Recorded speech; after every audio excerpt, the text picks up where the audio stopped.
Sebelum dilantik sebagai Wakil Menteri Keuangan, Thomas Djiwandono yang juga keponakan Presiden terpilih Prabowo Subianto sudah 2 bulan menjalin komunikasi dengan Menkyu Sri Mulyani membahas soal penyusunan RAPBN 2025. Dalam pertemuan pada akhir Mei lalu, Menteri Keuangan Sri Mulyani sempat memperkenalkan Thomas Djiwandono sebagai salah satu sosok kunci dalam pertemuan itu.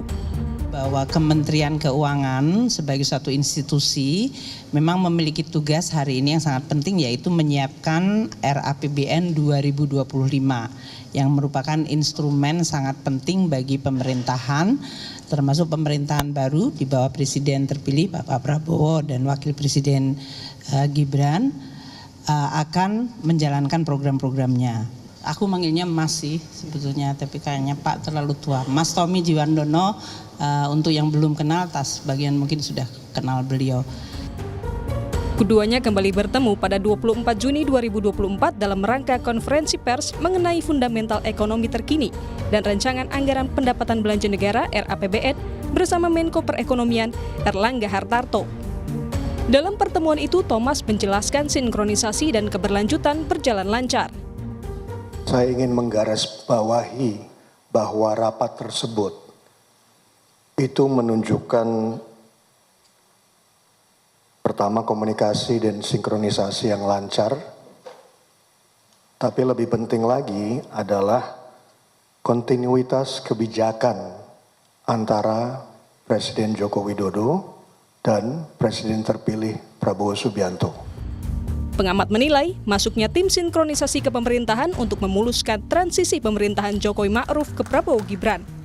Kompromi antara kekuatan Pak Prabowo sebagai presiden terpilih dengan Pak Jokowi sebagai presiden yang akan berakhir masa jabatannya. Oleh karena itu ya perlu politik akomodasi bagi orang-orangnya Pak Prabowo untuk katakan dilantik lebih dulu, lebih awal di kabinet Pak Jokowi menjadi wakil menteri. Jadi ya apa bergainingnya, komprominya, ya tentu ya pemerintahan nanti berjalan dengan mulus, berjalan dengan baik, berjalan dengan aman, sehingga nanti pun ketika Pak Jokowi misalkan punya keinginan, punya titipan gitu kepada pemerintahan Prabowo yang baru, ya bisa saja diakomodir oleh Pak Prabowo.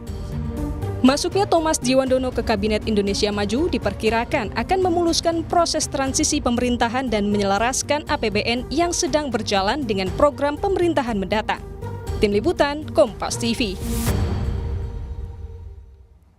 Masuknya orang-orang Prabowo ke dalam Kabinet Jokowi Ma'ruf disebut-sebut akan memuluskan transisi pemerintahan. Selengkapnya, saudara, kita akan bahas bersama Direktur Eksekutif Parameter Politik Indonesia, Adi Prayitno. Selamat sore, Mas Adi.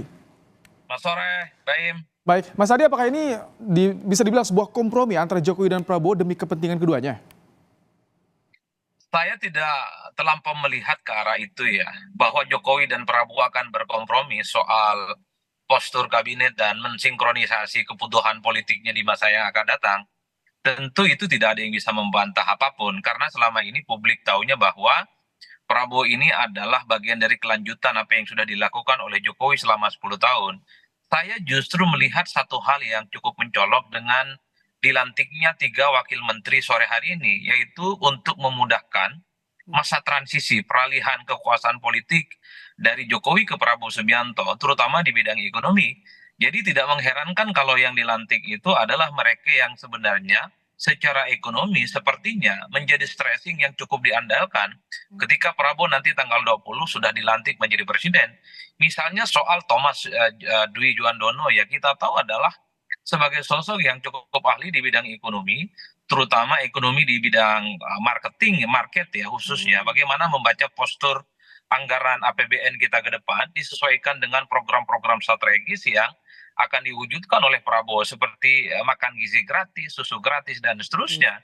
Begitupun dengan Pak Sudaryono yang kita tahu secara portofolio politik memang sepertinya sengaja disiapkan untuk menjadi wakil menteri di bidang pertanian ya, karena memang Sudaryono itu dianggap sebagai anak petani dari gerobokan dan saat ini juga adalah bagian dari pengurus HKTI. Jadi stressing ekonomi ini sepertinya akan menjadi gaya dan di mana ke depan ketika Prabowo sudah dilantik, ini sudah mulai ada transisi yang kemudian mudah sudah bisa dilakukan, sehingga Prabowo dan Gibran itu langsung gaspol, bisa mewujudkan dan merealisasikan semua kepentingan-kepentingan politiknya. Mas Adi, apakah ini hanya sebatas transisi atau ada isyarat nih Jokowi juga berharap ada di pemerintahan Prabowo Gibran nantinya?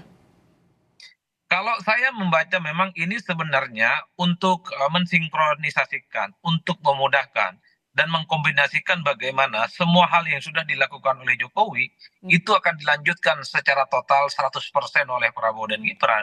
Saya mengistilahkan sebenarnya wakil menteri yang sore ini itu dilantik seperti orang magang atau sedang di ospek sebenarnya untuk membaca bagaimana kebutuhan-kebutuhan di sektor ekonomi khususnya itu dipersiapkan secara matang.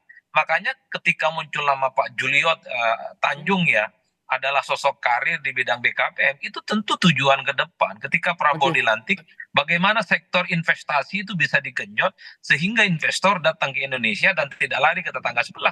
Jadi ada stressing ekonomi seperti ini yang akan tapi ini diprioritaskan. tinggal hitungan bulan loh Mas Adi, apakah efektif? Karena ini yang dua yang masuk ini lingkar dekat Prabowo juga nih. Apa yang Anda baca soal ini? Saya kira dua hal sekaligus. Memang kita tidak bisa menutup mata bahwa ini memang bagian dari sharing power dan akomodasi politik ya. Dari orang-orang yang selama ini dianggap cukup dekat dengan Prabowo Subianto. Maka nama Pak Sudaryono, Mas Thomas gitu ya. Adalah sosok yang cukup lekat bagaimana kemudian diakomodasi dalam sisa 3 bulan pemerintahan Jokowi. Tapi yang secara prinsip saya lihat justru ini memang untuk memudahkan transisi. Jadi orang-orang terdekat Prabowo ini bisa memastikan segala hal secara rinci terkait di bidang ekonomi itu bisa tuntas dan dipelajari. Sehingga ketika dilantik tanggal 20 Oktober, Prabowo dalam bidang ekonomi sudah siap bagaimana melakukan pencapaian-pencapaian strategis. Oke Mas Adi, kalau dari Prabowo ini memudahkan transisi, tapi keuntungan bagi Jokowi apa ini? Apa nanti yang diharapkan? Ya, Pak Jokowi sebenarnya ingin memastikan bahwa orang-orangnya Prabowo adalah orang-orangnya Jokowi. Jokowi ingin juga menegaskan bahwa orang-orang Prabowo yang saat ini dilantik juga bagian dari upaya penting sebenarnya ada peran Jokowi yang secara signifikan bisa dilihat dari situ. Kalau kita mendengar pembicaraan-pembicaraan di kalangan media sebenarnya Thomas ataupun Sudaryono, ini kan memang sejak lama dikaitkan soal kemungkinan masuk dalam kabinet. Tapi kabinetnya Prabowo dan Gibran bukan di saat Jokowi masih melantik atau sedang jadi presiden. Ini yang sepertinya bahwa ketika Jokowi tinggal 3 bulan masa kekuasaan politiknya, orang-orang terdekat Prabowo ini adalah orang yang sebenarnya ingin coba untuk dikawinkan kepentingan politiknya. Jadi dari segi Jokowi ingin kelihatan juga punya investasi, punya kepentingan bahwa orang-orang terdekat Prabowo yang selama ini memang dipersiapkan untuk menjadi bagian dari kabinet ke depan sudah menjadi bagian dari Jokowi saat ini. Mas Adi, ini kalau bicara soal Menq-nya, kan kemarin sempat berselisih juga dengan Prabowo soal anggaran di Kemenhan. Bagaimana Wamenq akan sinergi dengan Menq-nya ini? Ya kalau per hari ini memang dengan adanya pelantikan Wamenq yang baru ya, pastinya kan kalau kita melihat background dari Thomas, tentu kan kepentingannya dua hal ya. Pertama membaca bagaimana postur APBN kita ke depan. Yang kedua tentu akan membaca secara detail bagaimana kebijakan-kebijakan di bidang ekonomi terkait dengan kebutuhan program-program strategis seperti makan gizi gratis yang disesuaikan dengan kebutuhan anggaran. Jadi inilah yang sepertinya memang akan disinkronisasi dan dipercepat. Makanya orang-orang seperti Thomas yang memang memiliki darah biru ekonomi itu dipersiapkan. Jadi dalam konteks itulah jangan sampai misalnya Prabowo sudah dilantik jadi presiden, tapi kesulitan membangun, mendesain bagaimana kebutuhan APBN itu tidak menjadi support yang strategis untuk merealisasikan di bidang ekonomi. Baik, terima kasih Mas Adi Prayitno, Direktur Eksekutif Parameter Politik Indonesia telah berbagi pandangan di Kompas Petang sore hari ini.